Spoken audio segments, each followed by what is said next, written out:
નમસ્તે ગુજરાતના સૌ ખેડૂત મિત્રોના ચરણોમાં વંદન। આજે ભારતીય જનતા પાર્ટીનો 42મો સ્થાપના દિવસ છે, ત્યારે દેશના પ્રધાનમંત્રી નરેન્દ્રભાઈ મોદી, રાજ્યના યશસ્વી મુખ્યમંત્રી ભૂપેન્દ્રભાઈ પટેલ, પ્રદેશ ભારતીય જનતા પાર્ટીના યશસ્વી અધ્યક્ષ આદરણીય CR પાટીલ સાહેબ, ખેતીને લઈને, ખેડૂતને લઈને અને ગામડાઓને લઈને જે ભારતીય જનતા પાર્ટીની સરકારે જે વિવિધ યોજનાઓ બનાવી છે, આ યોજનાઓ નાનો માણસ, શોષિત માણસ, ગરીબ ખેડૂતના ખેતર સુધી પહોંચે એ માટે ભારતીય જનતા પાર્ટીની વિકાસ યાત્રા નિરંતર વહેતી રહી છે। પ્રાકૃતિક ખેતીને લઈને દેશના પ્રધાનમંત્રી હોય કે રાજ્યના મુખ્યમંત્રી હોય કે પ્રદેશ ભારતીય જનતા પાર્ટીના અધ્યક્ષ આદરણીય CR પાટીલ સાહેબ હોય, એ ખૂબ મહત્વ આપી રહ્યા છે। આજે પ્રાકૃતિક ખેતીને લઈને આપણો વિષય પણ એ જ છે। બે વાત હું ગુજરાતના ખેડૂતોને કિસાન સંવાદના માધ્યમ થકી કરવા માંગુ છું। રાજ્ય સરકાર દ્વારા સુજલામ સુફલામ યોજના અંતર્ગત રાજ્યના ડેમો, ચેક ડેમોમાંથી વિનામૂલ્યે ખેડૂતોને માટી કાપ લઈ જવા માટેની જે છૂટ આપવામાં આવી છે, આ નિર્ણયને આપણે વધાવીએ। સાથે સાથે ખેડૂત મિત્રો પણ એ માટી કાપ એમની જરૂરિયાત મુજબ ચોમાસા પહેલા લઈ અને ખેતી કાર્યની અંદર ઉપયોગમાં લે એવી કિસાન સંવાદ કાર્યક્રમના માધ્યમ થકી અપીલ કરું છું। બીજું, દેશના પ્રધાનમંત્રી નરેન્દ્રભાઈ મોદીએ દરેક ખેડૂતોને કિસાન સન્માન નિધિ, ખેડૂતોનું જે સન્માન કર્યું છે, એમાં પણ હવે KYC એ ફરીથી અપડેટ કરવાના છે। KYC જેમના અપડેટ થયા હોય એમણે આ કિસાન પોર્ટલ ઉપર જઈ અને ફરીથી અપડેટ કરવાના છે। એ ખેડૂત પોતાની જાતે પણ કરી શકે, CSC ના માધ્યમ થકી પણ કરી શકે અને ગ્રામ્ય લેવલે VC ના માધ્યમ થકી પણ થઈ શકે। તો ફરીથી PM કિસાન નિધિના આપણા જે હપ્તાઓ છે એ નિયમિત મેળવવા માટે આપણે આ કાર્ય પણ કરવું પડશે। ખૂબ ખંતથી દેશના પ્રધાનમંત્રી નરેન્દ્રભાઈ, રાજ્યના મુખ્યમંત્રી આદરણીય ભૂપેન્દ્રભાઈ ખેતી, ખેડૂત અને ગામડા સમૃદ્ધ બને એ દિશાની અંદર કામ કરી રહ્યા છે, ત્યારે મારો ગુજરાતનો પ્રત્યેક ખેડૂત દરેક યોજનાનો લાભ લઈ મજબૂત બને, સદ્ધર બને અને ગુજરાત અને દેશની આવતીકાલ ઉજ્જવળ બને એ દિશાની અંદર કામ કરતો થાય એવી હું અપીલ કરું છું। કિસાન સંવાદનો આ 11મો મણકો છે। ગુજરાતના ઘણા ખેડૂતો આની સાથે જોડાઈ રહ્યા છે, લાઈવ જોઈ રહ્યા છે, ત્યારે આ આપણો કાર્યક્રમ છે અને આપણા કાર્યક્રમને જન સુધી, ખેડૂત સુધી, ખેડૂતના ગામ સુધી, ખેતર સુધી પહોંચાડવા માટે આપણે સૌ સક્રિય બનીએ એવી અપેક્ષા રાખું છું। આજે આપણી વચ્ચે પ્રાકૃતિક ખેતીને લઈ રોગ જીવાત નિયંત્રણ એ વિષય ઉપર આપણા નવસારી કૃષિ યુનિવર્સિટીના વૈજ્ઞાનિક ડોક્ટર ટિમ્બલિયા સાહેબ આપણી સાથે જોડાયા છે, એમનું સ્વાગત કરું છું। સાથે સાથે પ્રાકૃતિક ખેતી થકી રાષ્ટ્રને ફાયદો કઈ રીતે થાય, ખેતીને કઈ રીતે ફાયદો થાય, જન આરોગ્યને કઈ રીતે ફાયદો થાય એ માટે મારો ખેડૂત જે બાવળાના બળે ઉભો થયો છે, એ ખેડૂત, પ્રગતિશીલ ખેડૂત પણ રાજકોટ જિલ્લાના આપણી સાથે જોડાયા છે। આપણે એમનો સંવાદ સાંભળશું। ત્યારે હું કિસાન સંવાદ કાર્યક્રમ ગુજરાત પ્રદેશ કિસાન મોરચાના અધ્યક્ષ આદરણીય હિતેશભાઈ પટેલ વતી આપ સૌ ખેડૂત મિત્રોનું, પ્રદેશ કિસાન મોરચાના મહામંત્રી હિરેન નિરપરા, આપ સૌનું સ્વાગત કરું છું। આ કાર્યક્રમ એ આપણો કાર્યક્રમ છે। આ કાર્યક્રમને આપણે નિહાળીએ, લાઈક કરીએ અને શેર કરીએ, જન સુધી માહિતી પહોંચાડવાનો પ્રયાસ કરીએ, એ જ આપ સૌ પાસે અપેક્ષા છે। આવો આપણે કૃષિના ઋષિ કહી શકાય, પ્રાકૃતિક ખેતી અને ગાય વિશે ખૂબ મોટું ગહન અને જ્ઞાન એ ગુજરાતના ખેડૂતોને આપી રહ્યા છે એવા ટિમ્બલિયા સાહેબને વિનંતી કરીશ કે આજે કિસાન સંવાદના માધ્યમ થકી ગુજરાતના ખેડૂતોને, ગુજરાતના ધરતીપુત્રોને માર્ગદર્શિત કરે। સૌને નમસ્કાર। ખાસ તો કિસાન સંવાદ કાર્યક્રમના માધ્યમથી આપણે ખેડૂતો સુધી નવી નવી માહિતી મોકલવા માટેનો એક આ સુંદર પ્રયત્ન છે।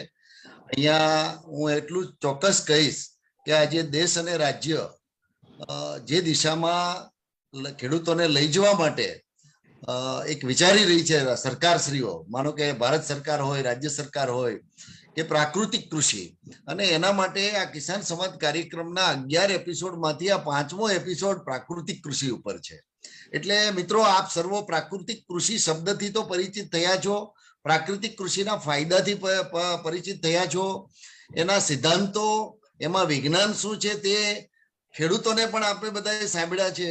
ત્યારે આજે એક ખરેખર ખેડૂતોને સતાવતો જે મુખ્ય પ્રશ્ન હોય છે, અને ખાસ કરીને જે મિત્રો બહુ ઊંડા નથી ઉતર્યા એમને ખરેખર એવું લાગે છે કે આમાં રોગ અને જીવાત આવે તો શું કરવું, અને એના માટે આજે આપણે થોડી ચર્ચાઓ કરીશું. પણ આપણી સાથે હિરણભાઈ આજે ગુજરાતના એક એવા ખેડૂત છે, ઉપેન્દ્રભાઈ નાથાણી. એમનું ગામ છે ગોંડલ તાલુકાનું રામોદ, અને તેઓ છેલ્લા 12-13 વર્ષથી પ્રાકૃતિક કૃષિ પોતાના ફાર્મ ઉપર કરી રહ્યા છે. અહીંયા વિશેષતાની વાત એક એ છે કે હમણાં જ એમને સમગ્ર ભારતમાંથી પ્રથમ કક્ષાનો ઓર્ગેનિક ઇન્ડિયાનો એવોર્ડ, ત્યાં ભલે ઓર્ગેનિક ઇન્ડિયા નામ આવ્યું છે, ઓર્ગેનિક ખેતી અત્યાર સુધી આપણે શું કહેવાય પ્રચલિત કરવાના પૂરા પ્રયત્નો કરેલા છે, પણ એનાથી વિશેષ પણ જ્યારે મહામહિમ રાજ્યપાલ શ્રી આપણને પ્રાકૃતિક કૃષિની વાત કરે છે, અને 5 વર્ષથી આપણા રાજ્યની અંદર પણ આના ખૂબ ખેડૂતો આ ખેતી કરતા થયા છે, તો આ ખેતીમાં આગળ વધી રહેલા છે એવા ઉપેન્દ્રભાઈ નાથાણીને દેશનો શ્રેષ્ઠ એવોર્ડ, એટલે કે 5 લાખ રૂપિયા ધનરાશિ સાથે, અને આ એવોર્ડ આપવાની એક ગરિમા, જે દાદા સાહેબ ફાળકે એવોર્ડ જે શું કહેવાય હોટલમાં અથવા તો જે કાર્યક્રમમાં અપાતો હોય, એ કાર્યક્રમમાં એક આપણા ખેડૂતને જ્યારે સ્થાન મળ્યું, અને આ એવોર્ડ આપવા માટે કમિટીએ જે પસંદગી કરી છે, તો વિશ્વ સુંદરી મને લાગે છે લારા દત્તા, અને એક આખા દેશની સુરક્ષા કરી રહેલા જે જવાન છે, જે આપણે કર્નલ કહીએ, એમના હસ્તે જ્યારે આ એવોર્ડ અપાયો, એવા એવોર્ડ પ્રાપ્ત કરનાર ખેડૂત આજે આપણી સાથે છે. ત્યારે હું એમ કહેવા માંગુ છું કે હું વાત કરીશ થોડી, પણ એના કરતા એ ખેડૂતનો અનુભવ આપણે વિશેષ પ્રાપ્ત કરીએ. મિત્રો, આજે મને એક વાત કેવી ચોક્કસ એટલા માટે ગમશે કે હમણાં સદગુરુજીનો મેં એક વિડીયો જોયો. મને એ વિડીયો મેં પૂરેપૂરો સાંભળ્યો. એમાં એક સાયન્ટિસ્ટ તરીકે ખરેખર એમની જે કહેવાની વાત હતી, અને આપ સર્વોને પણ હું અવગત એટલા માટે કરાવવા માંગુ છું કે સદગુરુએ એવું કહ્યું કે ભાઈ, તમે ખેડૂતોને જાગૃત કરતા પહેલા પોલિસી મેકર, એટલે કે પોલિસી જે બનાવે છે, જે અગ્રગણ્ય લોકો છે, ખાસ કરીને કિસાન મોરચાના માધ્યમથી જે મહાનુભાવો જોડાયા છે, જે પ્રગતિશીલ ખેડૂતો જોડાયા છે, આ મિત્રોએ પણ સદગુરુની એક વાત સાંભળવા જેવી છે. એમણે કહ્યું છે કે રાસાયણિક ખેતીના જે પરિણામો આપણને દુષ્પરિણામો મળી રહ્યા છે, એ પરિણામો તરફ જો આપણે અત્યારે ચેતીશું નહીં, તો 30 થી 35 વર્ષની અંદર આપણી આ ખેતીની જમીન છે એ ઉત્પાદન આપતી બંધ થઈ જશે. એટલે આ કોઈ સામાન્ય વાત નથી, આ ખૂબ ગંભીર બાબત છે. એટલા માટે હું કહું છું કે આપણે બધા પ્રાકૃતિક ખેતીના પ્રચાર અને પ્રસાર, જાગૃતિ અને કિસાન સુધી આ વાતને પહોંચાડવા માટેની ખૂબ જરૂરિયાત ઊભી થઈ છે. આ દિશામાં જેઓ પ્રાકૃતિક કૃષિમાં ખૂબ સારું કામ કરી ચૂક્યા છે એવા ઉપેન્દ્રભાઈને જ હું એક પ્રશ્ન પૂછવા માંગુ છું. ઉપેન્દ્રભાઈ, મારી વાત આપ સાંભળી શકતા હશો? હા, બોલો બોલો. નમસ્કાર સાહેબ. નમસ્કાર. આ કિસાન સંવાદના માધ્યમથી આજે આપણે પ્રાકૃતિક ખેતીમાં રોગ અને જીવાત ના નિયંત્રણ બાબતે ચર્ચા કરવાની છે. તો એમાં આપનું શું કેવું છે? પ્રાકૃતિક કૃષિ ખેડૂત શરૂ કરે તો એમાં રોગ જીવાતના પ્રશ્નો કેવા આવે છે, અને એને આપ કઈ રીતે હલ કરી શકો છો, એ બાબતે એક ખેડૂત તરીકે, એક અનુભવી અને પ્રગતિશીલ તો ખરા, પણ દેશમાં એક શ્રેષ્ઠ ખેડૂત, ઓર્ગેનિક ખેતી કરતા ખેડૂત, પ્રાકૃતિક ખેતી કરતા ખેડૂતનું જ્યારે આપે એક એવોર્ડ પણ પ્રાપ્ત કર્યો છે, ત્યારે તમારા શબ્દોમાં શું કહેવા માંગો છો આજે આ કાર્યક્રમમાં? આ કાર્યક્રમની અંદર સાહેબ, ખેડૂત માટે મોટામાં મોટી તકલીફ છે અત્યારે રોગ જીવાતની, અને એ રોગ જીવાત ખેડૂતોના બધા નોખા એરિયા પ્રમાણે, વાતાવરણ ચેન્જીસ પ્રમાણે વધઘટ થાય છે. ક્યારેક વાતાવરણ અપસેટ હોય તો ક્યારેક રોગ જીવાત વધારે આવે છે, ક્યારેક સારું વાતાવરણ હોય તો વગર રોગ જીવાતે આપણો પાક પાકી જાય છે. હવે એની અંદર આપણે પ્રાકૃતિક ખેતીની અંદર રોગ જીવાતનું મેઇન મહત્વ એવું છે કે ખરેખર છોડ મજબૂત હોય તો જીવાત આવતી નથી, પહેલી વાત. રોગ જીવાતને ક્યારે આવે છે કે આપણે કહેવત છે નબળા ઢોરને બંગાહુ જાજી હોય. હવે એ જ આ છોડને વનસ્પતિમાં અનુકૂળ આવે છે કે નબળો છોડ પડશે તો રોગ જીવાત ગમે ત્યાંથી આવશે. સારો તંદુરસ્ત છોડ હશે તો રોગ જીવાતનો કંટ્રોલ ઓટોમેટિક થઈ જશે. એના માટે પહેલા તો આપણે સારું રોગ મુક્ત બિયારણ પસંદ કરવું પડશે. રોગ મુક્ત બિયારણ પસંદ કરવાનું, પછી એ બિયારણ એવું પસંદ કરવાનું કે આપણું જે જીવાતનો રેઝિસ્ટન્ટ પાવર છે કે છોડને એટલી મજબૂતાઈ હોવી જોઈએ કે આપણું દેશી બિયારણો કે એ રોગ પ્રતિકારક શક્તિ એનામાં ખુદનામાં જ વધારે છે. કે સામાન્ય રોગ હોય તો એ છોડ નબળો નથી પડતો. અત્યારના હાઇબ્રિડ બિયારણો કે એટલું માસ્ટર ઉત્પાદન તો આપે છે પણ એની સામે છોડની તાકાત નબળી છે, એટલે રોગ જીવાતો પુષ્કળ એટેક કરે છે. એના પાંદની તાકાત નબળી હોય, છોડની તાકાત નબળી હોય, એને પ્રકાશ સંશ્લેષણની ક્રિયા ઓછી થતી હોય, કારણ કે પાંદ ઓછા હોય, ફળ વધારે હોય, ખોરાક એને પૂરો મળતો ન હોય. હવે આપણા દેશી બિયારણની અંદર ગમે ત્યાં ગમે તે બિયારણ સર્વે કરજો કે પાંદની સંખ્યા વધારે હશે, એટલે પ્રકાશ સંશ્લેષણની ક્રિયાથી છોડ મજબૂત બને છે. છોડ મજબૂત બને છે એટલે રોગ જીવાત 30-40% તો ઓટોમેટિક કંટ્રોલ થઈ જાય છે. પછી બીજી વાત એવું છે કે ક્યારેક વાતાવરણ અપસેટ હોય, રોગ જીવાત તો બધાને આવવાની જ છે. હવે રોગ જીવાત ખેતરની અંદર આવી તો કોઈ મનુષ્યને કે કોઈ જીવને મારવાનો હક મનુષ્યને કુદરતે આપેલો નથી. આપણે બધા કેમિકલ પેસ્ટિસાઇડ સારીને ઘણા જીવને મારી નાખ્યા, લાખો જીવને મારી નાખી છે. બરોબર ખેડૂતો કે જીવને મારી નાખીને આપણે રાજી થાય કે ભાઈ મેં જો દવા છાંટી દીધી 15 દિવસ હવે નિરાત, હવે જીવ હવે ઈયળો આવશે જ નહીં ખેતરમાં. પણ એ ખરેખર આપણો હક નથી. શાસ્ત્રના કે નીતિ નિયમ પ્રમાણે આપણો હક નથી. કોઈ જીવને મારવાનો હક મનુષ્યને આપેલો જ નથી શાસ્ત્ર. હવે એના માટે આપણે જે દેશી બનાવટી દવાઓ છે, કોઈ 10 પરણી છે, અગ્નિ અસ્ત્ર છે, બ્રહ્માસ્ત્ર છે, એ બધી દવાઓના છંટકાવ કરવાથી જીવાત ખેતરમાંથી ભાગી જાય છે અથવા ખાઈ નથી શકતી, અથવા છોડ જ એટલો એને સુગંધ ને એ બધું નથી ગમતી એ દવાથી કે છોડ ઓલા જીવાત ત્યાં ઈંડા મેકવાનું પસંદ નથી કરતી. ઈંડા મેક્યા પછી સેવન નથી થતું. સેવન કદાચ થઈ ગયું હોય તો એને પેઢી આગળ આંકવામાં એને તકલીફ પડે છે. અને એ બધી જીવાતો કેવી છે કે આપણે છોડને જે નુકસાનકારક છે એ જીવાતો ભાગી જાય છે આ હાથ બનાવટ દવાથી. એટલે ફાયદાકારક જીવાતનો વધારો થયો છે. અને ફાયદાકારક જીવાતનો વધારો થયો એટલે જે કુદરતી જે ચક્ર છે, જે કુદરતી ચક્ર છે જ એની રીતે કે ભાઈ એક જીવાત વધી તો એની સામે રક્ષણ માટે બીજી જીવાત ઉત્પન્ન કુદરતે કરેલી જ છે. એ જીવાતને કોઈ નુકસાન નથી કરતું એટલે ફાયદાકારક જીવાતનો વધારો થાય છે, નુકસાનકારક જીવાત ઓછી થઈ ગઈ એટલે છોડને ઓટોમેટિક રોગ જીવાતથી કંટ્રોલ થયો છે. ઉપેન્દ્રભાઈ, તમે એક ખૂબ સરસ વાત કરી કે છોડ નબળો હોય તો રોગ જીવાત વધારે આવે. અમારું વિજ્ઞાન પણ એવું કહે છે અને ખેડૂત મિત્રો જેટલા આપણે બધા ખેતીમાં છીએ અને અનુભવ પણ આપણો છે કે જમીન જો બરાબર સુપોષિત કરેલી હોય, જમીનની અંદર પૂરતા પોષણ મળી શકે એવું વાતાવરણ હોય તો મને લાગે છે કે એ જમીન ઉપર પાક સારો થાય. અહીંયા હું એક બાબત એટલા માટે યાદ અપાવીશ કે પ્રાકૃતિક કૃષિમાં આપણે જીવામૃત અને ઘન જીવામૃત થકી આપણે ગાયના શરીરમાં પેદા થતા જે સૂક્ષ્મ જીવાણુઓ, જે બેક્ટેરિયાઓ છે એને આપણે આપણી જમીનમાં વધારે પ્રમાણમાં થાય એના પ્રયત્નો કરીએ છીએ. પ્રાકૃતિક કૃષિ કરતા ખેડૂતોના અનુભવ પણ એવા કહે છે કે જ્યાં જ્યાં જીવામૃત વપરાયું છે, ગાયનું ગોબર વપરાયું છે, ત્યાં અળસિયાઓ ગમે ત્યાંથી આવી જાય છે. તો આ અળસિયા અને આ સૂક્ષ્મ જીવાણુઓ એટલે બેક્ટેરિયાઓની પ્રવૃત્તિથી આપણા ખેતી પાકોને પોષણ માટે જેટલા તત્વોની જરૂર હોય એ બધા જ તત્વો મળતા હોય એવું ક્યાંક ને ક્યાંક વિજ્ઞાનમાં પણ પ્રતિપાદિત થાય છે. એટલે ઉપેન્દ્રભાઈ, આપ જે ખેતી કરી રહ્યા છો એમાં જીવામૃત, ઘન જીવામૃત અને આ બધા સિદ્ધાંતો જે આપણે વાતો અગાઉ પણ એપિસોડમાં ચર્ચા થઈ કે આચ્છાદન, પછી આપણે મિશ્ર પાક, આ બધું કરવાથી આપની ખેતીમાં રોગ અને જીવાતને કઈ રીતે નિયંત્રણ કરી શક્યા છો કે જેથી પ્રાકૃતિક ખેતી તરફ વળતા ખેડૂતોને એક પ્રકારનો વિશ્વાસ બેસે કે નહીં, આ રીતે જો હું ખેતી કરું મારા ખેતરમાં તો 100% આનું નિયંત્રણ કરી શકાય. હું તમારા ખેતરની જ્યારે મેં મુલાકાત લીધી ત્યારે હળદરના પાકની સાથે મેં મરચીનો પાક ત્યાં જોયો અને મરચીનો પાક આપણે એવી રીતે વિકાસ પામી રહ્યો હતો કે એમાં કોઈ કોકડવો નહીં હતો અથવા તો એમાં બીજા કોઈ પણ પ્રકારની જીવાતોના મને એમાં લક્ષણો નહીં દેખાયા. તો હળદર સાથે જ્યારે તમે મરચીના પાકનું વાવેતર કરો છો એ એક સહજીવી પાકનું વાવેતર છે અને જમીનની અંદર તમે જીવામૃત ઉપરાંત તમે જીવામૃતના છંટકાવ પણ કરો છો. તો આ બધું કરવાથી ખરેખર પ્રાકૃતિક કૃષિના ખેડૂતે રોગ અને જીવાતોનો એટલો બધો સામનો કરવો પડે છે. જમીનને સુપોષિત કરીએ. માનો કે ચૈત્રી એકમથી આપણે ભૂમિ સુપોષણના અભિયાનો પણ શરૂ કર્યા છે કે ભાઈ જમીનને કઈ રીતે સુપોષિત કરી શકાય.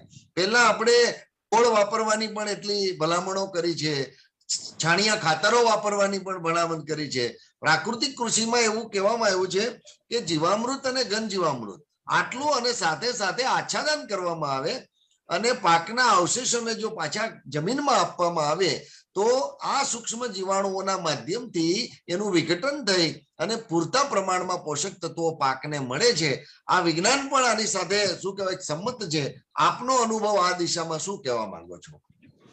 સાહેબ, જે પાકના અવશેષો છે, આપણે ઉત્પાદન જે ફળ ફ્રૂટ લીધા પછીના જે અવશેષો વધ્યા છે એ આપણે ખેતરની અંદર ડાયવર્ટ કરી નાખી દઈ, કટિંગ કરી નાખી દઈ કે એને મલ્ચિંગ કરી નાખી દઈ કે જે રીતે એના ખેતરની અંદર એડ થાય છે. એક તો મલ્ચિંગ નું કામ કરે છે, જમીન પોચી રાખે છે. ત્રીજા નંબરમાં અળસિયા અને આપણા જે બેક્ટેરિયાઓ છે ફાયદાકારકો બધા એને ખોરાક મળે છે. એટલે બધી રીતે ફાયદાકારક છે. પણ અત્યારના ખેડૂતો સાહેબ જે આ અવશેષો બધા સળગાવી નાખે છે.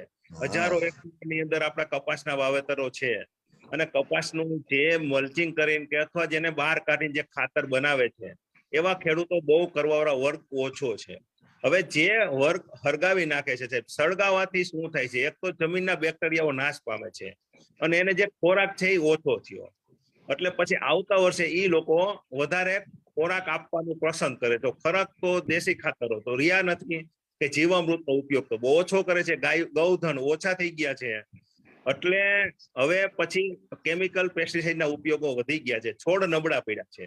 હકીકતની વસ્તુ એવી છે કે જમીનનો કાર્બનનો રેશિયો, CN રેશિયો જે મેન્ટેન થઈ જાય છે, CN રેશિયો મહત્વની પોઈન્ટ છે સાહેબ. CN રેશિયો મેન્ટેન હશે ને તો એક જ પાકની અંદર કોઈ રોગ જીવાતનો કંટ્રોલ ઓટોમેટિક થઈ જાય છે. ઓટોમેટિક જ થઈ જાય છે. કારણ કે CN રેશિયો મેન્ટેન થી જમીનની અંદર જે આપણે ફાયદાકારક બેક્ટેરિયાઓ છે એટલા જોરદાર વિકાસ પામે છે. કારણ કે એને પૂરેપૂરો ખોરાક મળે છે. છોડ તંદુરસ્ત રહે છે. છોડ તંદુરસ્ત રહે છે એટલે છોડની તાકાત વધી એટલે ફ્રૂટ પુષ્કળ પ્રમાણમાં આવ્યા. ક્વોલિટી એવી બની છે. રોગ જીવાત ઓટોમેટિક કંટ્રોલ છે. પછી છતાંય આપણે જે અગ્નિ અસ્ત્ર છે, બ્રહ્માસ્ત્ર છે, એ બધી ઘર બનાવટ દવાઓનો ઉપયોગ કરવાથી એક તો કેમિકલ પેસ્ટિસાઇડના ખર્ચા બચે છે. થોડીક મહેનત થાય છે પણ મહેનતમાં આળસ કરી જાય તો આ કામનું નથી સાહેબ. તો કોઈ ખાવાય નથી જેમ આળસ કરે તો. પણ હવે જે કેમિકલ પેસ્ટિસાઇડના ઉપયોગથી જે ખર્ચા બચાવવા છે આપણે, તો એના માટે તો સાહેબ આ ઘરની દવાઓ બનાવવાની છે. અને જે પહેલા જ વર્ષે જેને કેમિકલ છોડીને આ છે એ ડાયરેક્ટ એવી આશા રાખીને બેઠા હોય કે અમને ઉત્પાદન કેમ નથી આવતું, એ માટે સાહેબ એને થોડીક રાહ જોવી પડે. કારણ કે પાછલા વર્ષોની અંદર એને કેવા કેમિકલો, હાર્ડ કેમિકલો ઉપયોગ કરેલા છે. અમુક સાહેબ એ ટાઈપના છે કે 5-5 કે 10-10 વર્ષે નાશ નથી પામતા. એવા હાર્ડ ઉપયોગ કરેલા હોય તો પછી જમીનમાં નિરાતે જેમ ધીમી ગતિએ જેમ આપણે પેલા પ્રાકૃતિક ખેતી થતી હતી ને કેમિકલ આવ્યા પહેલા, એ ધીમી ગતિએ 30-40 વર્ષ આ કેમિકલ આપણે અસર બતાવી, તો એમ કેમિકલ છોડીને આપણે 2-3 વર્ષ રાહ જોવી પડે ને સાહેબ. પણ રાહ ખેડૂતો જોતા નથી ને એટલે લોકોને સીધો વિશ્વાસ જ નથી બેસતો કે પ્રાકૃતિક ખેતીથી આમ થાય. પણ ધીરી ગતિએ રાહ જોવે અથવા એના બ્લોકની અંદર થોડો વીઘો 2 વીઘો અખતરો કરે તો એને ખુદને જ લેબોરેટરી એની વાડી જ છે સાહેબ. પણ ઉપેન્દ્રભાઈ, અત્યારે મારી બાજુમાં દીપકભાઈ અમારા જિલ્લાના કિસાન મોરચાના પ્રમુખ બેઠા છે. હમણાં અમારે વાત થઈ કે આંબાવાડિયા આજે દક્ષિણ ગુજરાતમાં આંબાની ખેતી એક મુખ્ય ધરોહર ગણાય કે નોકરી કરવી હોય તો સાથે આંબાવાડિયું હોય. હવે એમાં 5 વર્ષથી આજે આંબામાં લાખોની દવાઓનો છંટકાવ કરે છે તો પણ એને એમાં જોઈએ ઉત્પાદન નથી મળતું. ને આજે તો એવું એને કહ્યું કે વાડી ઉપર આંટો મારીને આવું ને તો જમવાનું ભાવતું નથી. એટલે જેટલા મિત્રો સાંભળી રહ્યા છે એને હું એ કહેવા માંગુ છું કે અતિરેક રાસાયણિકનો ઉપયોગ કરવાથી પણ જો આપણને ફાયદો ન થતો હોય તો ઉપેન્દ્રભાઈ તમે એમ કહો છો કે પ્રાકૃતિક ખેતી કરવાથી બીજા કે ત્રીજા વર્ષે તમારા પાકમાં ઉત્પાદન પણ સારું મળે અને સંતોષપૂર્વકનું ઉત્પાદન મળે છે, એ તો ખાતરી જ છે ને. હું અહીંયા તમને એ પણ કહેવા માંગુ છું કે તમે મરચીનું ઉત્પાદન કેટલું લીધું અને હળદરનું ઉત્પાદન કેટલું લીધું, જે આપણે પ્લોટની મુલાકાત લીધી હતી તે. હું અહીંયા બધા મિત્રોને કહેવા માંગુ છું કે મેં એમના ફાર્મની જ્યારે મુલાકાત લીધી ત્યારે હળદર લગભગ 3-3.5 ફૂટની હાઈટે હતી અને 2 હળદરના ચાસ વચ્ચે મરચીનો જે છોડ હતો એ હળદરની ધારોધાર પાન ને ફ્લાવરિંગ સાથે બહાર નીકળેલા હતા. તો એમાં તમે ખરેખર ઉત્પાદન કઈ રીતે મેળવું, એમાં રોગ જીવાતના નિયંત્રણ માટે તમે શું પગલા લીધા? આજે 13 વર્ષથી તમે પ્રાકૃતિક કૃષિ કરી રહ્યા છો, તો હવે કઈ વધારાની રાસાયણિક દવાના છંટકાવ કરવા પડે છે કે કેમ? એટલું ખાલી કિસાન મિત્રોને આજે આ માધ્યમથી ખાતરી કરાવો. સાહેબ, કેમિકલનો છંટકાવ તો પહેલા બંધ કરી દીધો ને પછી આ ખેતી તરફ વળ્યા છીએ. કારણ કે કેમિકલથી તો સાહેબ અમે ખુદ થાકેલા હતા. એટલા થાકેલા હતા કે સાહેબ અમે અમારા જમીનની અંદર પુષ્કળ કેમિકલનો ઉપયોગ કરેલા છે અને ધીમી ગતિએ સાહેબ એમાં છેલ્લા 10 વર્ષનો ટોટલ એવો હતો કે ખર્ચો વધતો જતો હતો અને ઉત્પાદન એટલું ને એટલું રહેતું હતું. પછી ખબર પડી કે આપણી પાછળ તો ભવિષ્યમાં કઈ જમીન નહીં વધે. જમીન સાહેબ આપણે જમીન ખેતી લાયક જમીન રહેવાની નથી, કારણ કે કેમિકલથી ખરેખર જમીન બનવાની એ ધૂળ જ બની જવાની છે, કોઈ જમીન નથી રહેવાની ખેતી લાયક. કેમિકલથી બધા અળસિયા નાશ પામી ગયા હતા. જે મારે પેલા 18 હોર્સ પાવરનું ટ્રેક્ટર હતું એ 45 હોર્સ પાવરના ટ્રેક્ટરથી ખેતી થવા માંડી હતી. 18 હોર્સ પાવરમાં જે થતી હતી 45 હોર્સ પાવરમાં થવા માંડી. એટલી જમીન હાડો થઈ ગઈ હતી. 2 ઇંચ વરસાદ પડે તો સીધું ઠુવામાંથી પાણી બહાર નીકળી નદી ભેગું થઈ જતું હતું. પાછો વરસાદ એટલે આંખમાંથી મોલ લંગારો મળતો હતો. એનું મેઇન કારણ જ હતું સાહેબ, જમીનમાં સ્ટોરેજ થતું નહોતું. અત્યારે સાહેબ આ 13 વર્ષની મહેનત બાદ છેલ્લા 5 વર્ષની અંદર મારા ખેતરની 1 કલાકમાં 5 ઇંચ વરસાદ પડે ને સાહેબ તો ખેતર પાણી નથી નીકળતું. વાહ વાહ, બહુ સરસ. સ્ટોરેજ છે. બીજા નંબરમાં બાજુવાળા ખેતરવાળા જે કેમિકલ પેસ્ટિસાઇડનો ઉપયોગ પુષ્કળ કરે જ છે રેગ્યુલર, એ એક પણ થઈ ગયા પછી એનું બીજું પણ વરે ને ત્યારે મારી મોટર ચાલુ થઈ છે પાવા માટે. ફાયદો થયો, જમીન પોચી રહેવા માંડી એટલે ખેડકામમાં ફાયદો થયો. ત્રીજા નંબરમાં સાહેબ જમીન પોચી રહી એટલે એને મૂળની અંદર હવાનો નાઇટ્રોજન ફિક્સિંગ હવા જોવા માંડી મૂળને, એટલે મૂળ તંદુરસ્ત અને મૂળના વિકાસ થયા એટલે છોડ તંદુરસ્ત રહેવા માંડ્યો. પછી જીવામૃતના ઉપયોગ પુષ્કળ કરેલા છે સાહેબ, એટલે અંદરથી અળસિયાનું પ્રમાણ જ એવું થઈ ગયું છે કે એની વાત પૂછો સાહેબ. આજે ઉનાળાની અંદર સાહેબ આપણા ખેતરમાં પાણી નથી હોતું. જૂન મહિનામાં જ્યારે વાવણીનો વરસાદ પડશે, પહેલો જ વરસાદ સાહેબ, રાત્રે વરસાદ પડ્યો હોય, સવારે આપણે વાવણીનો દતાર જોડી તો સવારમાં દતારે અળસિયાનો ફીંડલા વરે છે. 24 કલાકની અંદર અળસિયું પુષ્કળ ઉપર આવી જાય છે સાહેબ. વાહ વાહ. ઈ એક આપણા માટે એક નવીનતા જોવા મળી છે છેલ્લે 5 વર્ષની અંદર. અને જે સાહેબ તમે પ્લોટ જોયેલો આપણા ખેતરની અંદર હળદર મરચી, જે સાહેબ હળદર અને મરચી અને અંદર મગફળી હોતે ને ચોમાસામાં હતી, ત્રણેય પાક હતો સાહેબ. 3 ફૂટની બેડ હતી, એની અંદર 2 લાઈન હળદરની અને વચારે સેન્ટરમાં મરચીની લાઈન. બરાબર. સાહેબ દેશી જ મરચી આપણી હાઇબ્રિડ મરચીની અમે એક છાસ કર્યું હતું સાહેબ 7 વર્ષ પહેલા. તો હાઇબ્રિડ મરચું નથી થતું, થાય છે ઉત્પાદન નથી મળતું, કારણ કે હાઇબ્રિડ મરચાને ખોરાક એના કેપેસિટી બહાર ઉત્પાદન હોય એટલે એના ખોરાક અને એનું વાતાવરણ સૂટ નથી થતું આપણે મિક્સ પાકની અંદર. પછી જે નાલી આવે છે બેડની, નાલીની અંદર સાહેબ આપણે મગફળીની લાઈન કરી હતી. મગફળીનો છોડ મોટો થાય એટલે નીચે છાંયો આવી જાય એટલે મલ્ચિંગ નું કામ કરે છે સાહેબ. મગફળી જયારે પાક ઉપર આવે ત્યારે હળદરની ઊંચાઈ 2 ફૂટની હોય અને પછી મગફળી નીકળી જાય એટલે એનો જે નાઇટ્રોજન ફિક્સિંગ એ આપણે યુરિયા જેવું કામ કરે છે. અને પછી હળદર જમીનમાં થાય છે, મરચું ઉપર થાય છે, એટલે બંને આખા માળ તૈયાર થઈ જાય છે. મરચી અને હળદર બંને સાથે પાકે છે. મરચી વીણાઈ ગયા પછી હાથી આખીને હળદર કાઢી લે છીએ એટલે હળદરની ગુણવત્તા સારી રહે છે સાહેબ. હળદર ભેગી હોય એટલે મરચીની અંદર પોકળવામાં સાહેબ 50% ફાયદો રહે છે, કારણ કે હળદર સાહેબ એન્ટીબાયોટિક નું કામ કરે છે.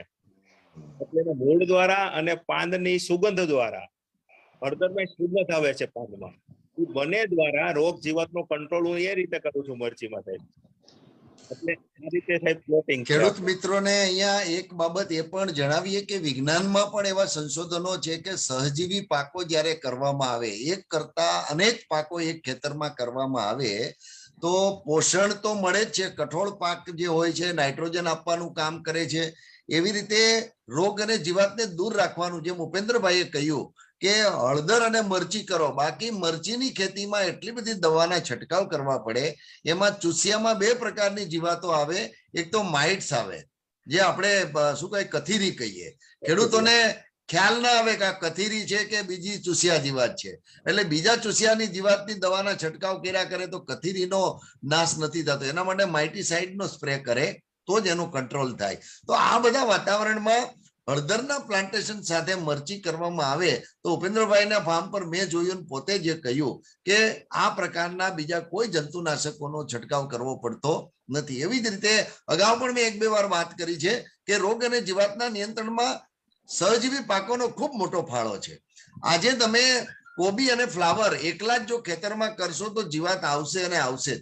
મિત્રો, કોબી અને ફ્લાવરમાં 5 હાર પછી જો એક દાણાની હાર કરવામાં આવે, એક લીલા લસણની હાર કરવામાં આવે તો દાણા અને લીલા લસણની સ્મેલના હિસાબે કોબી અને ફ્લાવરમાં પણ જીવાત આવતી નથી. આ પણ વૈજ્ઞાનિકોએ કહ્યું છે. આ ઉપરાંત હિરેનભાઈ, જેમ માણસની સાયકોલોજી હોય ને, આપણે અમુક ગ્રુપમાં બેસવા ન જઈએ, અમુકના ઘરે આપણે ન જઈએ, આવું અનેક પ્રકારના પાકો ખેતરમાં વાવવામાં આવે તો જીવાત અને રોગના જે કારકો છે ને એના માટે પણ આવું સાયકોલોજીકલ ઇન્ટરવેન્શન એમાં આવે છે. જીવાત અંદર જાય છે, આંટો મારી અને ક્યાં ઈંડા મૂકવા ને એમાં કન્ફ્યુઝ થઈ જાય છે. આ મારા શબ્દો નથી, આ અમેરિકન જર્નલની એક રિસર્ચમાં કહેવામાં આવ્યું છે કે એક જ પ્રકારનો પાક તમે વાવ્યા કરો તો રોગ અને જીવાત ચોક્કસ વધારે આવે, પણ એક કરતા અનેક પાકો ખેતરમાં જો વાવવામાં આવે તો પેલી જીવાત અને રોગના કારકો કન્ફ્યુઝ થાય અને ત્યાં ઈંડા સેવ કરતા નથી અને પરિણામે રોગ જીવાત ઓછા આવે છે. એટલે અહીંયા મારે જાણવું છે એ ઉપેન્દ્રભાઈ કે મરચીનું વિંગે કેટલું ઉત્પાદન લીધું અને હળદરનું કેટલું લીધું અને એમાં મગફળીનું ઉત્પાદન કેટલું લીધું ને વિંગે આવક કેટલી મેળવી? કારણ કે અત્યારે જે બધા અમારા દેવાંશુભાઈ છે ને એ પૈસાની ગણતરી કરે, એ 25,000 જંતુનાશકમાં છંટકાવ ખર્ચ કરવો હોય તો કરી નાખે, પણ એને પાછી સામે 35,000 ની આવક થવી જોઈએ તો એ કરે. તો આ બાબતે તમારું પ્રાકૃતિક કૃષિના અનુસંધાનમાં શું અનુભવ કે છે તમારો? સાહેબ, આપણે હળદરનું ઉત્પાદન, લીલી હળદર એવરેજ 200 મણ થાય છે. એને પ્રોસેસ કરતા 20% હાથમાં આવે છે સૂકા ગાંઠિયા. હવે સૂકા ગાંઠિયા હાથમાં આવ્યા પછી એનો પાવડર બને છે 18%. એટલે ગણતરી કરો કે 200 મણ લેખે 40 મણ હળદર થાય છે આપણે, અને 35 મણ આપણે પાવડર બનાવીએ છીએ. અને પાવડર 300 રૂપિયા એવરેજ પર કેજી વેચાણ કરીએ છીએ. 35 મણ એટલે 700 કિલો. 700 કિલો અને 300 રૂપિયા લેખે ભાવ, એટલે 2 લાખ ઉપર થઈ ને હળદરની. ઓકે. પછી એની કઈ મરચી આપણી, મરચીનું વાવેતર દેશી મરચી છે, એટલે દેશી મરચીનું ઉત્પાદન આપણે આવે છે વીઘે 13 થી માંડીને 15 મણ મિશ્ર પાકમાં. ની અંદર હવે 15 મણ સૂકા મરચા થાય છે. એની અંદર નબળો માલ કાઢતા 10 થી 12 મણ સારું મરચું નીકળે છે. બરાબર. એવરેજ આપણે 10 મણ ની ધારીએ સારું મરચું. એનો હું પાવડર બનાવું છું અને એ પાવડર હું 500 રૂપિયાનું પર કેજી વેચાણ કરું છું સાહેબ. હિરેનભાઈ, એક વૈજ્ઞાનિકોએ તારણ કાઢ્યું છે કે મરચું અને જીરું વધારે પેસ્ટિસાઇડ રસોડા સુધી લઈ આવે છે. જેના ઘરે જે કુટુંબમાં એસિડિટીના પ્રોબ્લેમ હોય એમાં મોટા ભાગે એસિડિટી થવાનું કારણ આ મરચું અને મરચુંમાં રહેલી જંતુનાશક દવા છે. આજે એવા કેટલાય કુટુંબો અમારા સંપર્કમાં આવ્યા છે કે પ્રાકૃતિક કૃષિથી પકવતા મરચાનો પાવડર જે ઘરે વપરાતો થયો, ત્યાં એક એપાર્ટમેન્ટમાં મેં સર્વે કરાવેલું, 70% લોકોને એસિડિટીનો પ્રશ્ન હતો ને જતો રહ્યો. કહેવાનો અર્થ એ છે કે 500 રૂપિયે કિલો પણ મરચું પ્રાકૃતિક એટલે કે દવા અને રોગ જીવાતના જંતુનાશકોના અવશેષ વગરનું જો પ્રાપ્ત કરીને 500 રૂપિયે કિલો ખાવું પડે ને તો મારી દ્રષ્ટિએ ખાવું જોઈએ. એટલે ઉપેન્દ્રભાઈ, તમે ભાવ લો છો એ બરાબર છે. એટલે 500 રૂપિયે કિલો એટલે એની આવક કેટલી થઈ આપણને? 10 મણ મરચું હોય તો એની અંદર 8 મણ પાવડર બને. 8 મણ એટલે 160 કિલો. ₹500 લેખે, એટલે ₹80,000 મળ્યા. 80,000 થયા. આ ₹80,000 મરચામાંથી થયા. હા, પછી મગફળી એવી સાહેબ. મગફળી કેટલી થઈ?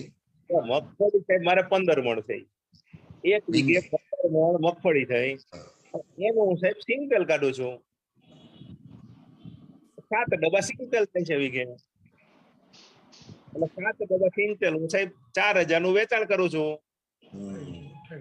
તો કેટલી આવી? પણ આપણે 20,000 ગણો, ₹20,000 મગફળી થઈ, 80,000 થયું, 1,02,10,000 નો હળદર થાય, એટલે 3 લાખ એવરેજ મારીએ છીએ. પણ ક્યારેક નબળું વર્ષ હોય તો ઓછું ઉત્પાદન આવે, સારું વર્ષ હોય તો સારું ઉત્પાદન આવે. પણ સાહેબ બધા વધારે એક જ ડ્રીપની લાઈન છે અને એક જ ડ્રીપની લાઈનની અંદર 3 પાક રેગ્યુલર પીએ છે.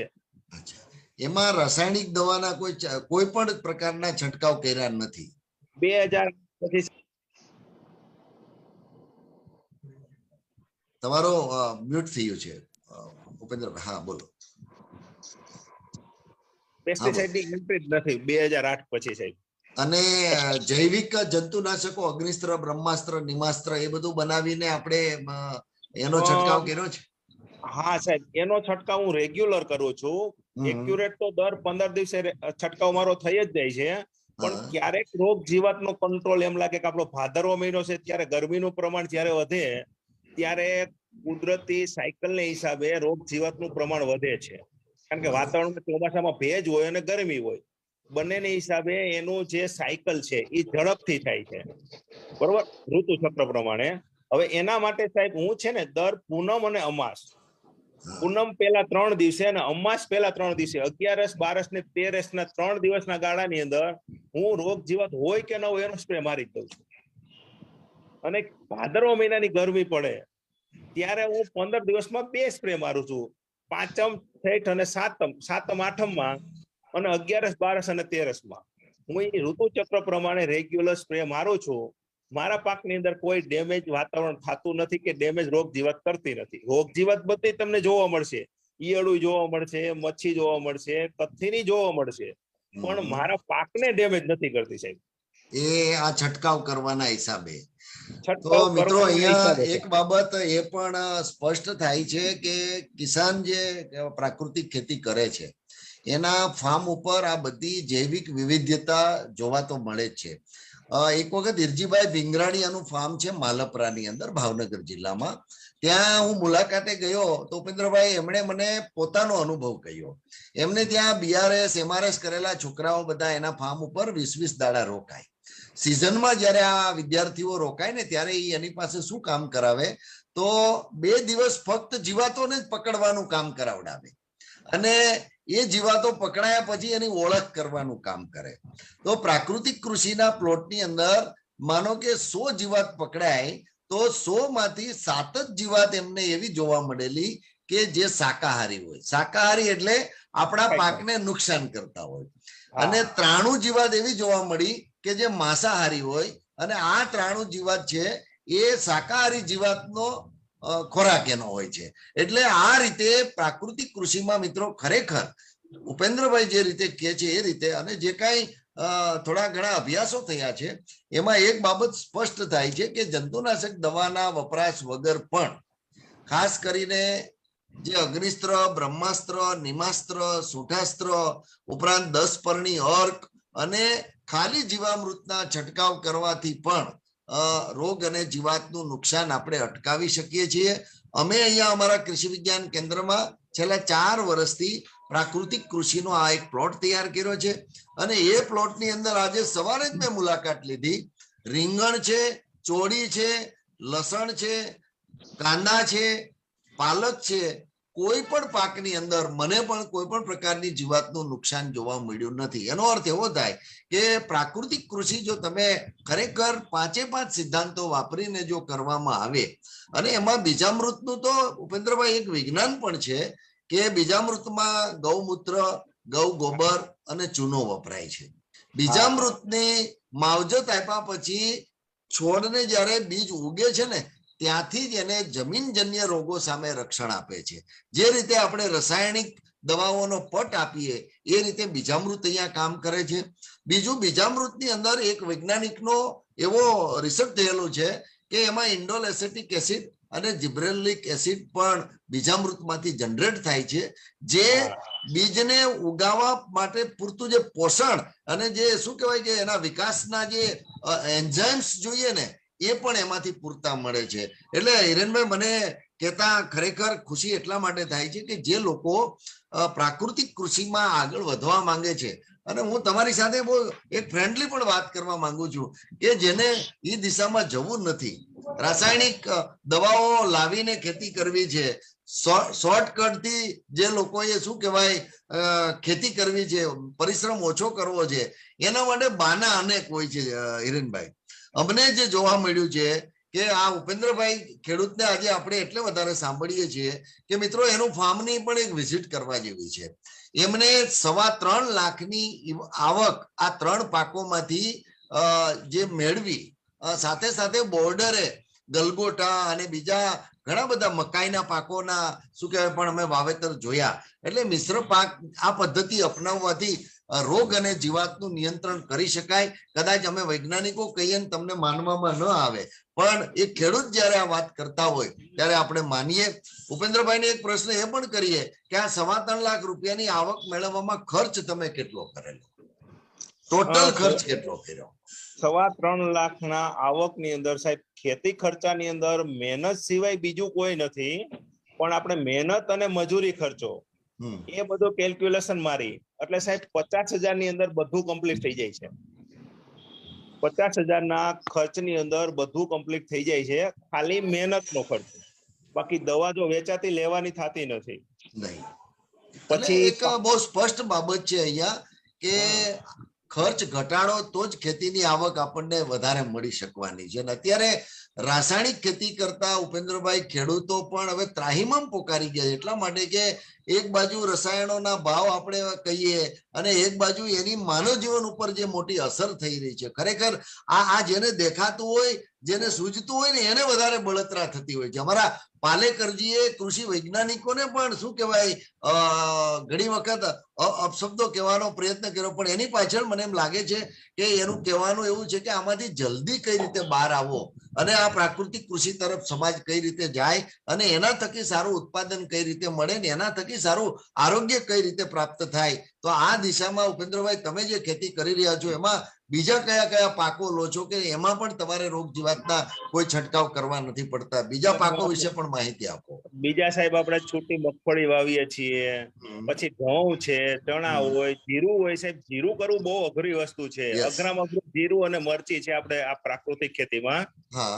કે એ છે ને બહુ એટલા સેન્સિટિવ પાક છે સાહેબ કે એને વાતાવરણની અસર હજી થવાની હોય પેલા એ છોડ કહી દે છે.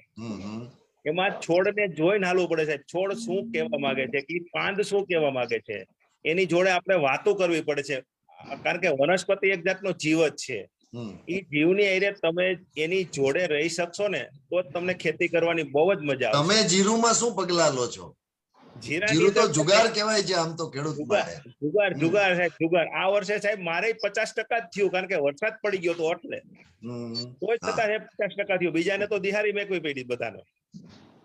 એટલે સાહેબ જીરાની અંદર આપણે બીજામૃતનો પેલો પટ, આપણું દેશી બિયારણ, એટલે ટૂંકમાં આપણું ઘરનું બિયારણ. બીજાનું લઈ છે એના પટ મારીને આવે છે, કોઈ હરખું આવતું નથી, કારણ કે રોગિષ્ટ છોડવાનું બિયારણ અનુકૂળ આવતું નથી, રોગ જ આવે છે. જીરાની અંદર ફંગસનું પ્રમાણ વધારે હોય અને ફંગસ છે ને સાહેબ લુપ્ત કરવાની બહુ અઘરી વસ્તુ છે ખેતીમાં. એટલે જીરાની અંદર પેલા તો બીજામૃતનો પટ, જીવામૃતનું પહેલા જ પાણી જીવામૃતનું પાણી ભેગું, પછી ઉગતા વેત. આ મેં તમને જે વાત કરેલી કે 15 દિવસની અંદર 2 રાઉન્ડ તો મારી જ દેવાના, એટલે એનો છંટકાવનું પ્રમાણ થોડું વધારે રાખીએ છીએ. પછી એમાં ફંગસને અને કાળીઓ અને ચરબીના પ્રમાણ વધારે આવે છે. તો એની અંદર સાહેબ આપણે ખાટી છાશ અને ગૌમૂત્રના પ્રમાણને બહુ રિઝલ્ટ સારા છે, બહુ રિઝલ્ટ સારા છે. તો કાળીઓ આવી ગયો તો અમે અટકાવેલો છે પાછલા 5 વર્ષની અંદર. અને 5 વર્ષ પહેલા મને જ મારા ખેતરમાં જીરું નહોતું થતું સાહેબ, હવે રેગ્યુલર થવા માંડ્યું છે. પ્રાકૃતિક કૃષિ અપનાવ્યા પછી રેગ્યુલર જીરું થવા માંડ્યું છે. હા સાહેબ, અને બીજાનો જીરું સાહેબ હું 5 જ પાણે જીરું પકવું છું, 5 જ પાણ પાવ ને 6ઠું પાણ નહીં પાવા. ઘઉં ને સાહેબ હું 7 પાણ પાઉં છું. મગફળીને જરૂર પડે તો જ પાણ પાઉં છું. એટલે જમીનની અંદર એક તો પાણીની સંગ્રહ શક્તિ વધારે થઈ ગઈ છે, એટલે પાણી ઓછું જ હોય છે. ઇલેક્ટ્રિસિટીનો બચાવ થયો છે સાહેબ. પછી સાહેબ આપણે કોઈ પેસ્ટિસાઇડ કેમિકલના ફાર્મમાં ઉપયોગ કરતા નથી. તો તમે ગમે ત્યારે આવી શકો છો સાહેબ. બધા પ્રાણીઓ પક્ષીઓ બધા તમને જોવા મળે. મોર થી માંડી ચકલા બધું તમને જોવા મળે. વાહ વાહ. એક પ્રકૃતિ સાથે રહેવાનો જે મોકો મળ્યો છે સાહેબ, એ એક બહુ અલગ લાવો છે સાહેબ. ગમે ત્યારે 42-45 ડિગ્રી ટેમ્પરેચર હોય ને ચકલા બોલતા હોય સાહેબ, એ જે લાવો થોડો કે સાહેબ સિટીના બંગલામાં મળવાનો છે. અને ત્રીજા નંબરે સાહેબ ગૌધન બચ છે આપણું, જે આપણી સંસ્કૃતિ પ્રમાણે ગાયને આપણે માતા કહીએ છીએ. એ સાહેબ બચ છે, અને ગાયનું બધો છાણથી માંડીને ગૌમૂત્રના જે બધા ગુણો છે એ આપણા ખેતરમાં એડ થશે. ખેતરમાં ખોરાક દ્વારા આપણા શરીરમાં એડ થશે સાહેબ. અને જે સાહેબ આ ઝેર વાળું ખાઈ આપણા ખેડૂતના દીકરાને પેલા કેન્સરના પ્રમાણ વધ્યા છે. તમે જો એક કોઈ ગામડું બાકી નથી કેન્સરના દર્દીઓ 5 થી માંડીને 100 નહીં હોય. તો હવે સાહેબ એનું ભવિષ્ય શું તમે કલ્પના કરી લ્યો કે એની ચિંતા માટે તો આજે આ બધા કાર્યક્રમો રાજ્ય સરકાર અને ભારત સરકાર, બીજું આજે ખેડૂત જે ફ્રસ્ટ્રેશન તરફ જાય એની જગ્યાએ એની આવક કઈ રીતે ડબલ થાય, તો આ ડબલિંગ ધ ફાર્મર્સ ઇન્કમ નો જે આપણો એક શું કહેવાય કે એક લક્ષ્ય છે, એમાં ઉપેન્દ્રભાઈ પ્રાકૃતિક ખેતી આપ કરી રહ્યા છો તો તમને શું લાગે છે આવક ડબલ કરી શકાય છે આ પદ્ધતિમાં? કારણ કે રોગ જીવાતના ખર્ચામાં ખેડૂતને એટલી બધી દવાઓ છાંટવી પડે, એના એટલા બધા ખર્ચા પણ થાય છે. તો તમારું શું કહેવાનું છે આ દિશામાં? સાહેબ આવક તો ડબલ કાયદેસર થઈ જ ગઈ છે. ત્યાંનો ખેડૂત મહેનત કરવાની અંદર થોડીક આળસ કરે છે, એ તકલીફ જાજી છે. મહત્વનો તો એ છે, કારણ કે ખેડૂતને અત્યારે પોતાના શારીરિકમાં આળસ વધી ગઈ છે. બીજી ઇતર પ્રવૃત્તિમાં સમય વધી ગયો છે, કારણ કે દિવસ તો પૈસા આવ્યા ને એટલે થોડુંક બીજી બધી બાબતોમાં મોજ શોખમાં ફરવામાં આ બધી બાબતો છે. પણ હવે પાછા નવું ધન છે ને, નવું યુવા ધન આ ખેતી તરફ આગળ વધવા માટે ખૂબ પ્રેરાયું છે. ત્યારે તમારા જેવા આ ખરેખર નિષ્ઠાથી અને તમે જે માહિતી આપી એ હું સાચી એટલા માટે માનું છું કે મેં પણ તમારા ફાર્મની મુલાકાત લીધી છે ને. ભારત સરકાર ભારત કક્ષાનો એવોર્ડ જે ખેડૂતને મળતો હોય તો હું એમ માનું છું કે એનું કેટલાય તબક્કામાં વેરિફિકેશન થયા પછી એ એવોર્ડ આપને મળ્યો હોય. એટલે આપની એક એક બાબતમાં હું એમ કહું છું હિરેનભાઈ કે આપણા જેટલા મિત્રો સાંભળી રહ્યા છે એમણે ખરેખર બહુ ચિંતન કરવાની જરૂર છે. અને આપે કહ્યું ને કે બધા લાગી જવાનું છે, હવે જો આપણે નહીં લાગીએ ને તો ખરેખર વિનાશ તરફ તો આપણે આગળ વધી જ રહ્યા છીએ. અને ઉપેન્દ્રભાઈએ પણ એક ચિંતા વ્યક્ત કરી કે ખેડૂતના દીકરાઓમાં જ અત્યારે કેન્સરનું પ્રમાણ એક વધ્યું છે. એનાથી આગળ જુઓ તો અત્યારે સ્કૂલોની અંદર 10મા-12માની એક્ઝામ આપતા વિદ્યાર્થીઓને એટેક આવવા મળ્યા. આવું અમે કોઈ દિવસ સાંભળ્યું નથી. તો એ બધામાંથી મુક્ત થવા માટે આપણી શું કહેવાય કે આરોગ્યની કાળજી લેવા માટે પણ પ્રાકૃતિક ખેતી તરફ જવું પડશે. મને લાગે છે સમય પણ તમે પૂરો થઈ જવાનો ઈશારો કરતા હોય એવું લાગે છે હિરેનભાઈ. એટલું જ કહી દઉં છું, ખેડૂતો દીકરા હતી કે સાહેબ આજ નહીં તો કાલે ફરજિયાત ખેડૂતોને પ્રાકૃતિક ખેતી તરફ વળવું જ પડશે. એના સિવાય સાહેબ જીવવા માટેનો કોઈ છૂટકો નથી. કારણ કે આપણે જે મહેનત કરીએ છીએ જૈનમાં ત્યાંથી જે આપણા બાપ દાદા મહેનત કરીએ છીએ, આપણા બાપ દાદા આપણા માટે મહેનત કરીએ, આપણા સંતાનો માટે, આપણા પરિવાર માટે મહેનત કરીએ છીએ, બરોબર છે. હવે પરિવાર સાહેબ લુપ્ત થઈ જશે તો શું કામનું, મને કહો. દેખીતું છે. બીજું મિત્રો અહીંયા ઉપેન્દ્રભાઈ પાસે કોઈ એવો ઉદ્યોગ પણ નથી. એ 3 ભાઈઓ પ્યોર ખેતીમાં, પ્યોર ખેડૂત. એમ અમે એમના ફાર્મ ઉપર ગયા તો પહેલા તો એમ લાગ્યું કે મને એવું હતું કે કોઈ પાછળ બિઝનેસ કે કોઈ એવી મોટી ઇન્ડસ્ટ્રીના માલિકો હશે એટલે આવું મોટું ફાર્મ આ રીતે મેન્ટેન કરતા હશે. પણ ખૂબ શું કહેવાય કે સાચા પ્રાકૃતિક કૃષક તરીકે એમણે આ બધી સિદ્ધિ મેળવેલી છે. ત્યારે હિરેનભાઈ મને લાગે છે કે સમય ની પાબંદી પણ અહીંયા છે. પણ હું બધા મિત્રોને કહેવા માંગુ છું કે આજે જેટલા મિત્રો આ ઓનલાઈનના માધ્યમથી સાંભળે છે તેઓ પોતપોતાના ખેતરમાં થોડા વિસ્તારમાં પ્રાકૃતિક કૃષિ કરવાનું એક આયોજન કરે. અને હમણાં મને કહેતા આનંદ થાય છે કે દરેક પંચાયતોને પણ કહેવામાં આવ્યું છે કે 75 ખેડૂતો ગામમાં તૈયાર કરો અને એને ઓનલાઈનના માધ્યમથી પ્રાકૃતિક કૃષિની જાગૃતિ. જો આ બધી પ્રક્રિયા છે ને આંધ્રપ્રદેશના ચીફ સેક્રેટરી સાથે મારે જયારે ચર્ચા થઈ ત્યારે એમણે કહ્યું કે સાહેબ આ તો બહુ બધી ધીમી પ્રોસેસ છે, આપણે ગમે એટલી મહેનત કરશું ને તો 5-7 વર્ષે લોકો આ દિશા તરફ વળશે. હું એમ કહેવા માંગુ છું કે તમે તો બધા જાગૃત અને ખૂબ લોકો સાથે સંપર્કમાં છો, એવો માસ અત્યારે ઓનલાઈન માધ્યમથી જયારે આ સાંભળી રહ્યો છે ત્યારે ઉપેન્દ્રભાઈના ફાર્મની પણ મુલાકાતો કરાવો. એ વ્યક્તિઓ એવા છે કે તમે રાત દિવસ એને ફોન કરશો તો પણ ફોનથી તમારી સાથે સંપર્કમાં રહેશે. મને લાગે છે કે બધી કૃષિ યુનિવર્સિટીઓ પણ આ દિશામાં હવે ચિંતા લઈને આગળ વધી રહી છે. ગઈકાલે આણંદ કૃષિ યુનિવર્સિટીમાં પ્રાકૃતિક કૃષિમાં રોગ અને જીવાતના નિયંત્રણ માટે પણ ખૂબ મોટી એક ચર્ચા થઈ અને એમાં એક રેકમેન્ડેશન પણ બહાર આવ્યું છે અને એ માધ્યમનો પણ આપણે એ સાહિત્યનો પણ આપણે ઉપયોગ ભવિષ્યમાં કરીશું. અહીંયા મેં આજે પ્રેઝન્ટેશન એટલા માટે નથી કર્યું કે દર વખતે આપણે પ્રેઝન્ટેશન સાંભળી અને ઘણા મિત્રોને એમ થાય કે સાહેબ એકની એક વાતને રિપીટ કર્યા કરે છે, પણ પ્રાકૃતિક કૃષિમાં 5 સિદ્ધાંતો, બીજામૃત, જીવામૃત, આચ્છાદન, આપણું શું કહેવાય સહજીવી પાકો, વાપસા કન્ડિશન, હું તો એમ કહું છું કે અળસિયા અને બેક્ટેરિયાઓને જમીનમાં વધારીએ અને સહજીવી પાકો જે રીતે ઉપેન્દ્રભાઈએ પણ લીધા એ રીતે આપણે બીજા પાકો લઈએ તો 100% રોગ જીવાતને દૂર રાખી શકીએ. મને લાગે છે કે આટલી વાત ખૂબ થઈ. ઉપેન્દ્રભાઈ, તમે ખૂબ સરસ માહિતી આપી. એક વૈજ્ઞાનિક તરીકે તમે જે ચર્ચાઓમાં ભાગ લીધો અને જે માહિતી આપી એમાં વિજ્ઞાન પણ સંમત છે એની ખાતરી સાથે આજના કાર્યક્રમમાં ફરીથી આપ સર્વોએ તક આપીને હિતેશભાઈ જે આ મોટા એક માધ્યમમાં અમને જોડાવાની ખાસ નવસારી કૃષિ યુનિવર્સિટીને અને અમારા દેવાંશુભાઈ પણ બહુ ચિંતા કરે, 2 દાડા પહેલા મારું ફોનથી ફોલોઅપ ચાલુ કરી દઈએ, સાહેબ સમય કાઢજો કારણ કે વ્યસ્તતામાં વળી કંઈક બીજા કાર્યક્રમો આવી જાય. તો આપ સર્વોનો આ કિસાન સંવાદના આયોજકોનો પણ હું ખૂબ આભાર માનું છું.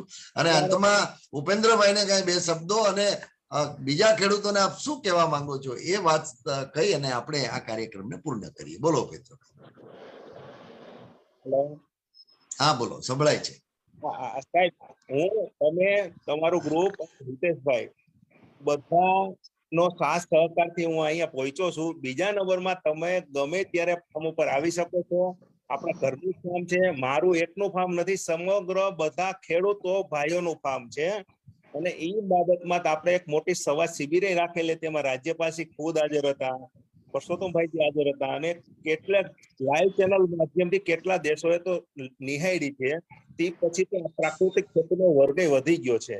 એ બાબત તમે ગમે ત્યારે મારી જરૂર હોય તો તમે બેફિકર આપણા ગ્રુપ ગમે ત્યારે કહી શકો છો હિતેશભાઈ, અને તમે પણ ફાર્મ ઉપર આવજો, ચોક્કસ આવજો હિતેશભાઈ. બરોબર? ચોક્કસ. આપનો ખૂબ ખૂબ આભાર. આપણી સાથે આજે ઉપેન્દ્રભાઈ જોડાયા હતા, આપણા ટિમ્બલિયા સાહેબ પણ જોડાયા હતા. હું કહીશ કે કુંજમાં કોયલ બોલતી એનો શેરીએ આવે સાદ, હાલને આંબા વાળીએ હજી પોરની તાજી યાદ. મારો ખેડૂતનો દીકરો, ગુજરાતના ખેડૂતનો દીકરો એ મજૂરી કરે બીજાની ફેક્ટરીની અંદર, એ ગુજરાતના ખેડૂતના દીકરાને પાલવે નહીં. પોતાના બાપ દાદાની જમીન હોય એ જમીન એ માતા છે, એની અંદર એ ખેતીને એ સમૃદ્ધ બનાવે, પોતાનું ઘર પરિવાર ચલાવે, ગુજરાન ચલાવે અને સમૃદ્ધ થાય. એ દિશાની અંદર મારા ગુજરાતના ખેડૂતો જે પ્રયત્ન કરી રહ્યા છે, હું ઉપેન્દ્રભાઈ જેવા ખેડૂતોને સલામ કરું છું. હું ગુજરાતના મારા જોવાનિયા ખેડૂતોને વિનંતી પણ કરું છું કે ક્યાંય કાળી મજૂરી કરવા કરતા પોતાની ખેતીની અંદર પોતાની ઇન્ડસ્ટ્રીઝ બનાવે, પ્રાકૃતિક ખેતી સાથે જોડાય અને પોતાનું જીવન નિર્વાહ એ ખૂબ સારી રીતે ચલાવે અને ગામડાઓને પણ સમૃદ્ધ બનાવે. એ દિશાની અંદર આપણે ફરીથી એક જન આંદોલનના માધ્યમ થકી આગળ વધીએ. કારણ કે મહાનગરોના સિમેન્ટના જે મકાનો છે એ જ્યારે આપદાઓ આવી છે ત્યારે પ્રજાને એને ધક્કો માર્યો છે, ત્યારે ગામડાઓએ બધાને યાદ આવ્યું છે. આ ગામડાઓ ભાંગવાનો છે દોસ્તો, ગામડાઓને બચાવવા છે, ખેતીને બચાવવી છે. અને ગુજરાતના ખેતીના જે કઈ પ્રશ્નો છે એ આપણી સરકાર છે અને આપણી સરકારના માધ્યમ થકી આપણે ઉકેલવા છે. તમારી વચ્ચે ભારતીય જનતા પાર્ટી કિસાન મોરચો છે. જ્યાં જરૂર પડે ત્યાં સાથે રહીને ગુજરાતની આવતીકાલને આપણે ઉજ્જવળ બનાવવી છે અને ખેડૂતના દીકરાઓને ખેતી કરતા ફરીથી ખેતીની અંદર આવે એ માટેનું એક પ્લેટફોર્મ આપવું છે. હું ટિમ્બલિયા સાહેબને અભિનંદન આપીશ કે એમના માધ્યમ થકી અમને સહકારથી આ પ્રાકૃતિક ખેતીના 5 એપિસોડ આપણે પૂરા કર્યા છે. દોસ્તો, હું વિનંતી કરીશ કે કૃષિ યુનિવર્સિટીની પણ મુલાકાત લ્યો, આવા પ્રગતિશીલ ખેડૂતોની પણ મુલાકાત લ્યો અને આવો આપણે સૌ સાથે મળીને આપણી ગુજરાતની આવતીકાલને સમૃદ્ધ બનાવીએ, આપણા ગુજરાતના ખેડૂતોને સમૃદ્ધ બનાવીએ, આપણા ગામડાઓને સમૃદ્ધ બનાવીએ. એ દિશાની અંદર આવતા મહિને ફરી વખત ખેડૂત સંવાદ સાથે નવા વિષય સાથે આપણે ફરીથી મળશું. આપ સૌનો આભાર. ભારત માતા કી જય. જય જય જય.